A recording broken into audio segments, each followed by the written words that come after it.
Nobody wants you in this town. Nobody wants you around, period. Come on, man. Oh, look at him, fellas. You crying, boy?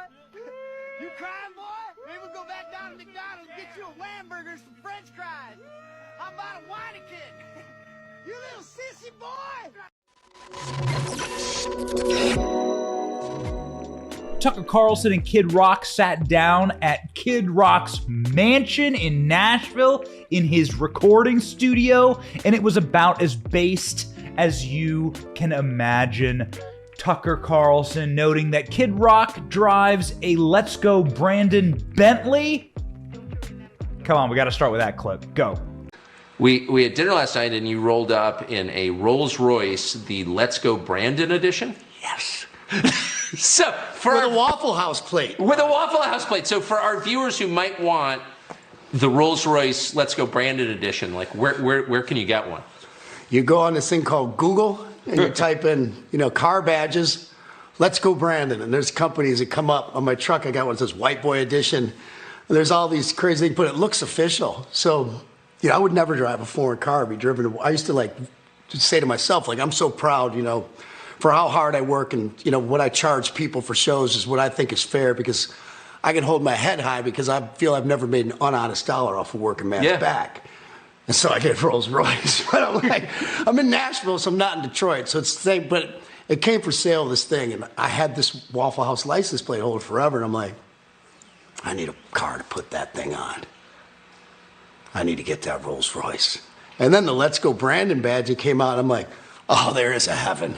I'm like, this is just too good. This is too much fun. You know what I mean? Kid Rock, of course, one of the most successful musical artists in American history. Kid Rock had this to say about the people who wish to destroy his career, right? So Dr. Fauci, 6-foot social distancing. All the venues must be closed. Everyone must wear a mask. that's kind of rules that's going to destroy the music industry, right? Kid Rock had this to say about Dr. Fauci. What's your view of Fauci? Fauci. Yeah. You speak for many when you say that. Did you believe him at the beginning, Fauci? I believed all the bull at the beginning. Yeah. I mean, we were kind of shooting this documentary, and I'm like so embarrassed. I'm like in here, like everyone's spraying off UPS packages and like spraying on the doorknobs. And like a couple months of that, I'm like, what?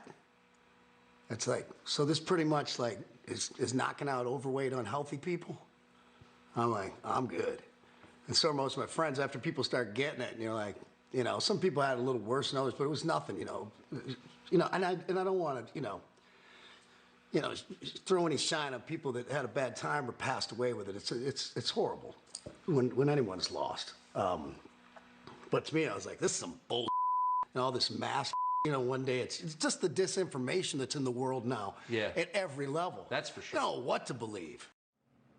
However, our favorite part of the interview was Kid Rock talking about his relationship with Donald Trump, how he was randomly invited to the White House for dinner, and then he became Trump's golfing buddy, and also may have written one of Trump's tweets against the Islamic Caliphate. It's gold! Gold, Jerry. Gold! White House. Was Sarah Palin. The White House. Yeah, no, Sarah Palin asked him to, was friendly with her, and early, right when he got elected, he invited her to dinner and said, bring some interesting people. So she said she called me and Ted Nugent, and was like, hell yeah. Ended up there, we ended up becoming buddies and spent a lot of time on the golf course now, and really weird, get phone calls from him and stuff. It's just kind of mind-blowing. What's he like to play golf with? Awesome. So much fun. Really? Why? He just knows how to have fun. Doesn't take it too seriously. Yeah. He's engaging. It's just, you're just cutting it up. Just open with politics. I mean, I was there with him one day when he ended the caliphate. He wanted to put out a tweet, and it was like, I don't like to speak out of school. I hope I'm not, but it was something like, he's like, tell him like, yeah, the tweet was, and I'm paraphrasing, but it was like, if you ever join the caliphate, and try to do this, you're going to be dead. He goes, what do you think? I go, awesome. Like, yeah, tweet that out. I was like, I can't add anything better than that. But then it comes out and it's reworded and more political and like, a little politically correct. And I'm like, just being pretty, we're looking at maps. And I'm like, am I supposed to be like in on I make dirty records sometimes. I'm like, what I doing here? You didn't think you'd have a hand What do in you think we should do about North Korea? I'm like, what? I don't think I'm qualified to answer this. If you've been paying attention in recent history, Kid Rock is definitely one of the basest artists in the world, maybe the most based artist in America. He has no shame in his beliefs. He has moral courage. He has fortitude. He has Grammys and plaques and platinum and a gold watch. Disco, disco, disco, disco. At a concert, Kid Rock said, F Colin Kaepernick. There's nobody else who's gonna say it. Colin Kaepernick.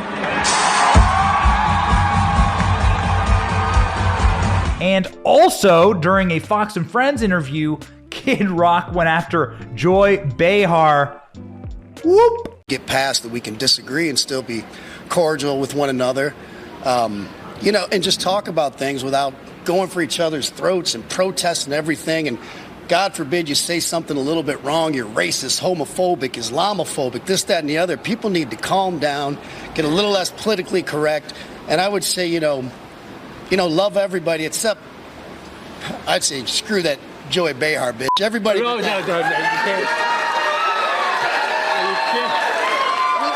cannot say that. I mean, lady. And so it's just natural, right? It's just natural for Kid Rock to be a non-sellout. He's not a sellout. He's like the real deal.